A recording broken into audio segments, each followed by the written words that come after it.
commit to Article 159 and 73 of the Constitution, which calls on us to deliver justice without undue regard to procedural technicalities, to protect the rights of the vulnerable, and to administer justice on behalf of the people, because we are just mere trustees. Ladies and gentlemen, even as we fix our physical structures, we must also modernize our legal frameworks. True to our theme, social transformation through access to justice, we are expanding alternative dispute resolution. Under Article 159 2C of the Constitution, the judiciary continues to embrace alternative forms of dispute resolution as an essential pillar of accessible, people-centered justice. Today, I'm proud to say that Kibera Law Courts has become the pilot court for court-annexed mediation in criminal matters, launched by Honorable Justice Mucherule, Chair of the Steering Committee on Mediation. This initiative is not about weakening the criminal justice as I address the DPP. It is about strengthening restorative justice, reducing unnecessary conflict, creating pathways for healing, accountability, and reconciliation where appropriate within the law. But for mediation in criminal matters to succeed, it requires buy-in from all of you, the judiciary, ODPP, police, advocates, prisons, probation services, civil society, parliament, and the public itself. That is why the conversation we will have today are important.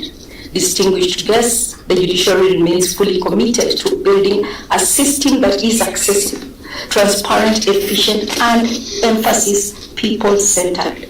But people-centered justice requires more than courtrooms and statutes. It requires servant leadership. It requires partnership. It requires courage to confront difficult realities. And above all, it requires a shared national commitment to uphold the rule of law and protect public institutions. That is the spirit that brings us together today. I am reminded of a simple but enduring truth. A chain is only as strong as its weakest link. In the justice chain, the weakest link is not any one institution, it's the absence of collaboration. Today we strengthen that chain.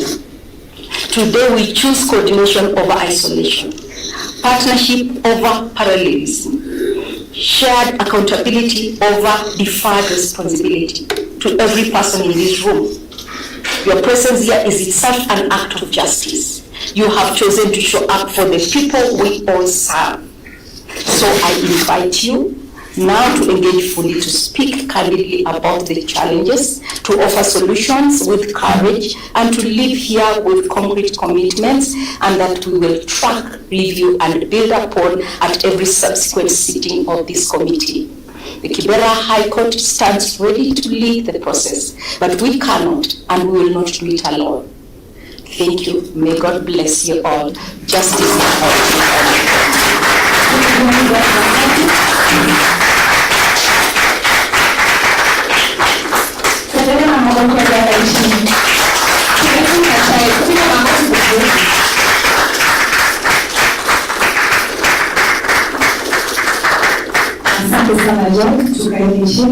I will now quickly proceed and invite Sylvia Yantet from NCAJ.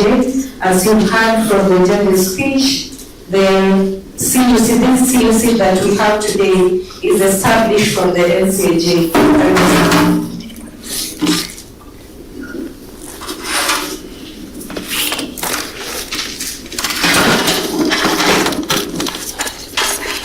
Good morning, everyone. I'm very impressed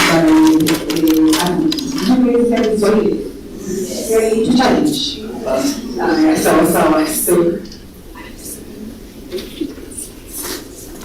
So I'd like to negotiate with Honorable Barbara because I quite have a pretty long presentation, but she's given me only 5 minutes. So allow me to just quickly take us through my session that is going to be looking at what the role of NCAJ is and how we can strengthen our role as coordinators committees.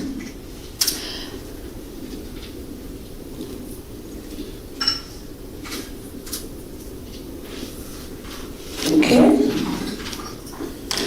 So, in terms of anchorage, courthouse committees are not an amorphous creation. We are created by statute and we are created with the Judicial Service Act at Section 35. So if anybody ever wonders where NCJ and where CUCs specifically are anchored, you're actually anchored in statutes. And of importance for us to note is that our conversations and our discussions as CUC members are actually cascaded to the NCJ Council, and they have a mandate to look at our discussions and to actually give us feedback from the discussions and deliberations that we give them, and in terms of proposals as well. In terms of membership, at the NCJ Council, we are headed by the Honorable Chief Justice, and we have different other justice actors, including the Honorable Attorney General. We are deputized by the DPP. We have the Inspector General of Police sitting there, the Commissioner General of Prisons, the President of the Law Society of Kenya, different permanent secretaries dealing with matters of public service, gender, women, and children affairs, Labor, Environment and Land, the Witness Protection Agency, the Probation and Aftercare Service, different non-state actors as well sit at the NCJ Council, and we also have members of the private sector. In terms of the growth of CUCs across the country, we currently are at 293 CUCs, and we have been on a steady growth, as you can see on the charts. This is critical for us to note because our individual discussions at CUC level actually get to our respective agency heads. So it's critical that when we sit together as CUC members, we have our discussions, and whatever we cannot sort at our individual level, we always have to cascade it to the National Council. And the National Council, as we have said, is comprising of our respective agency heads. In terms of the types of CUCs that we have what we call the county CUC, such as is the convening today. We have the magistracy CUCs that are the majority of the CUCs in the country. We have various tribunal users committees dealing with environment and land justice issues, committees dealing with employment and labor justice issues, commercial justice CUCs, committees dealing with child justice issues, gender justice CUCs, and the Carries Courts CUCs.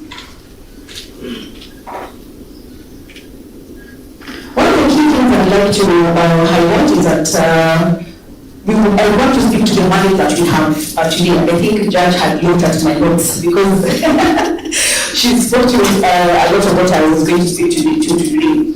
One of the most important things we need to realize is that we have a mandate to coordinate and to have a consultative approach in how we deliver services for Kenyans. And it's critical that we note that often the blame is the criminal justice chain fails, quote unquote. The people who are blamed are the judiciary because everybody converges at the judiciary. So they bear the largest brunt of accusations. However, everybody, all of us as justice actors have a duty and we are supposed to carry our own burdens.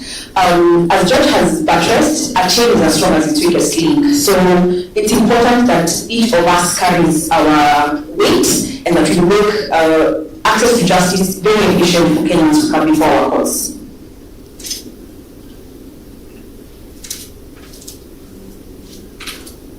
It's important that also we note that CUCs are supposed to be forums where each agency and stakeholder gives a scorecard on its service delivery. And we note that how are those reports presented to the forum. So for example, today, how do we present our respective reports from our respective agencies, and how do we critique ourselves as peers? Today we've noted that our Honorable Judge is not sitting at the podium, she's sitting with us. So the model that we use as court committees is a round table model. All of us are equal and we're supposed to be looking critically at where the bottleneck issues are for court committees and how we can actually unclog them. We encourage local solutions for local problems. One of the other key important mandates for us as court committees is improving access to justice, especially for the vulnerable people. This includes survivors of SGBV, children and people who are disadvantaged in the justice system. Further to this, another critical mandate for us is to ensure that we enhance service delivery to all our agents, to all the people that we serve, and this is a duty to all of us as member agencies.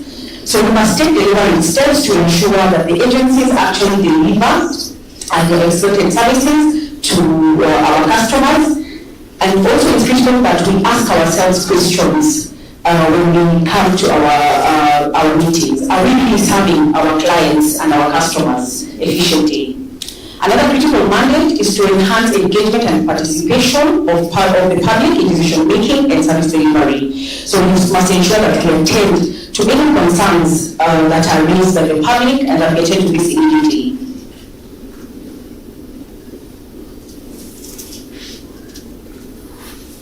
Further to this, we are to strengthen feedback mechanisms and promote dialogue amongst ourselves as stakeholders. We are also to promote information sharing and learning amongst ourselves. So, for example, if one agency has developed a policy, can they sensitize the rest of us on the same? So, ODPP, I know, is there an ODPP, Madam Robert? When you guys develop your policies, please sensitize the CUC members on the same so that everybody is on the same page.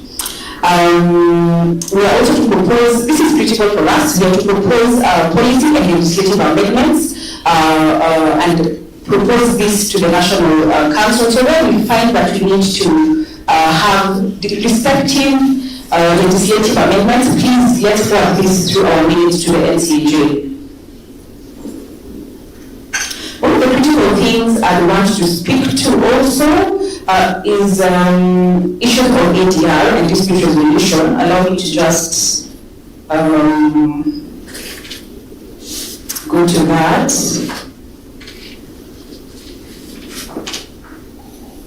So, with regards to dispute resolution, I think for many of us who, many of us may be aware that at least in the last year, we've had quite a number of hiccups in terms of dispute resolution among CUC members, and many of, in some instances, we've actually improved the justice system. Last year alone, I think we had a few hiccups between the bench and the bar. So the question is, how can we diffuse these tensions before we actually improve the justice system? It's critical that we have a cascaded system. So at the magistracy level CUCs, we are supposed to mediate within amongst ourselves. If we cannot do that, please let's cascade that to the High Court level, where we have the county CUCs. And if at all we cannot actually diffuse those tensions, then we cascade that to the national level, and we have mediations done at that national level. So that's critical for us to note.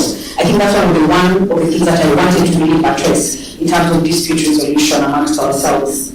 I still have quite a number of slides to go, but I think I'm out of time. But I'm happy to share this later. Thank you.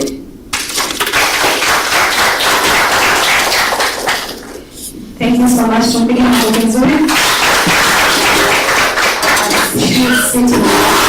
I'll proceed and invite my chair. We have been told when we cross over to the other side, we forget that we are advocates. So this is me remembering. Chair Karibu Sana, I'll request you to invite Honorable Babu to address us.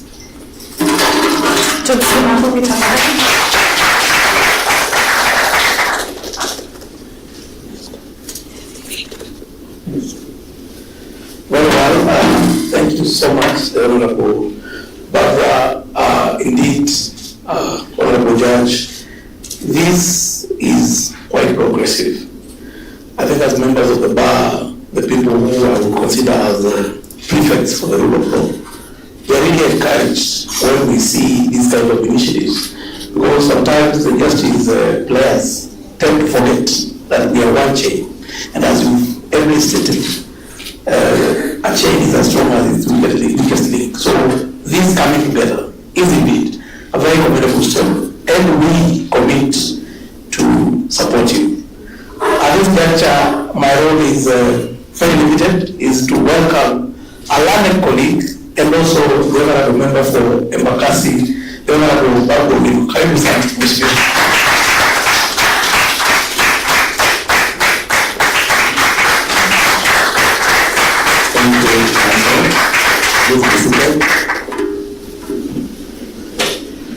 Thank you so much.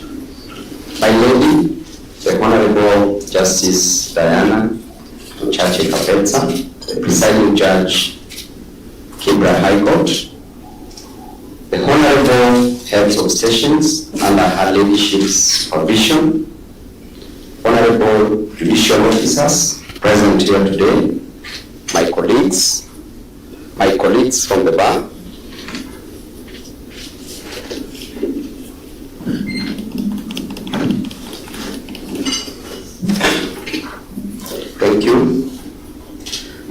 greetings from the bar, esteemed stakeholders, ladies and gentlemen. Good morning. Good morning. My lady, Your Honors, let me start by appreciating your collective efforts in your primary calling as members of the bench. It is an open secret that the Kibra High Court and the subordinate courts under it, the Goretti Court and JKIA Court, remain at the apex of our moral bar, professional efficiency and administrative prudence. As an advocate of the High Court, I have had a chance to appear before some of you, and I left your courtroom with my head high, knowing that in the midst of adversity, there still exists streams of justice from which the people of Kenya and Nairobians in particular can quench their thirst for freedom and liberty. As a student of Shakespeare, allow me to quote him in one of his seminal works, Merchant of Venice, where he writes, "But the quality of mercy is not strange. It droppeth as gentle rain from heaven upon the place beneath. It is twice blessed him that gives and him that receives." As different stakeholders gathered here today, let us reflect on our quarrels and expectations. If all of us would discharge our duties in whichever places and whatever times with diligence, then administration of justice would be flawless. Stakeholder teamwork is key to any meaningful productivity. As Abraham Lincoln once said, that you cannot shake hands with a clenched fist. By nature of our calling is in different capacities, we are bound to experience temporary bottlenecks in the course of work. That does not make us enemies. It means we are diverse. However, it is both evil and immoral to ride on the ticket of diversity to entrench a culture of oppression, witch hunt, and professionalism and institutional arrogance. And on this arrogance, as I always say, that there are only three conditions that may allow you to be arrogant. The number one, if you're a beautiful lady, Justice Taran, I see you. Dorcas, I see you, and other basic beauties around. Number two, if you are an intelligent, an extremely intelligent man like Babu, please allow me to be humble. And number three, if you are extremely a religious person.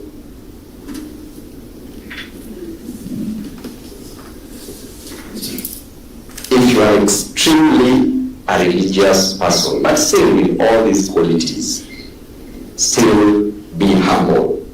As a member of parliament and strategically sitting on the budget committee, I have always looked at the judiciary in favor, for I know the critical role it plays in neutralizing competing interests of mankind, which if left unchecked would lead to the extinction of the weak, the poor, and the underprivileged.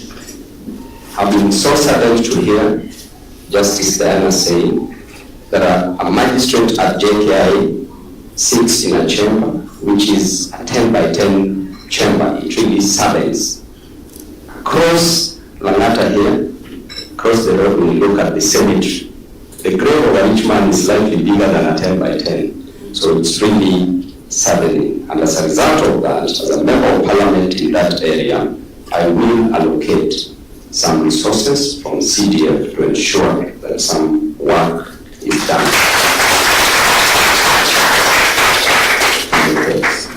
I have equally supported proper budgetary allocation to other stakeholders in this industry, like the National Police Service, the Office of the Director of Public Prosecutions, and the Office of the Attorney General, among others. As a representative of the people and your incoming governor, in Nairobi, I must admit that there are fewer complaints about your stations too.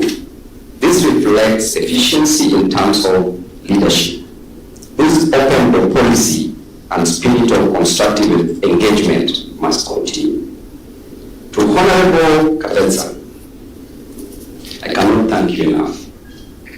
Your name shall be presented in songs for the things you do. The forgotten and the less fortunate, who form the bulk of the consumers of your services. Always count on my support and my goodwill. My lady, your honors, perhaps in my other life, I would try theology as a profession and a priesthood as a calling. For that reason, allow me to conclude my remarks with the linking quotations to different stakeholders. The members of the bench who are here, I leave you with a quote from Lord Denning, M.R., posited on December 3rd, 1964, in the address before High Court Journalists Association. And he said, "Justice has no place in darkness and secrecy. When a judge sits on a case, he himself is on trial." To my colleagues at the bar, Charles Dickens says that if there were no bad people, there will be no good lawyers. Mario Puzo further states that a lawyer with his briefcase can save more than 100 men with guns. Let us therefore use our intellect to build societies, to do good, and to remain true to our calling. Being a Friday today, I shall not leave any quote to the police. For I know that 24 hours shall lapse on Saturday, which is ordinarily not a court day. Thank you so much, and God bless you all.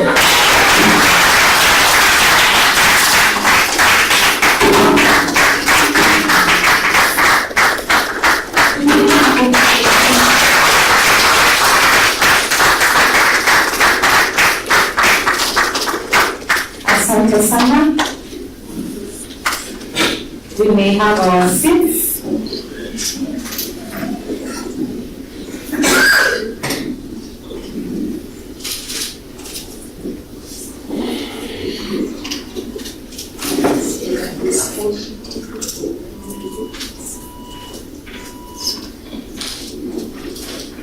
Okay, so our guests, we want to take a group photo.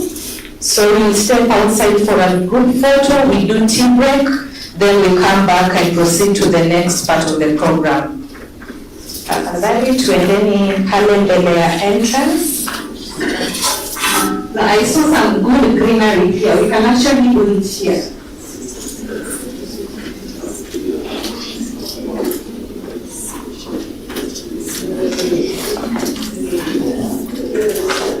All right, we also acknowledge the presence of Leonida, representing Honorable Elachi. Karibu sana. Kamera wetu tufuate nyinyi pia wageni wetu.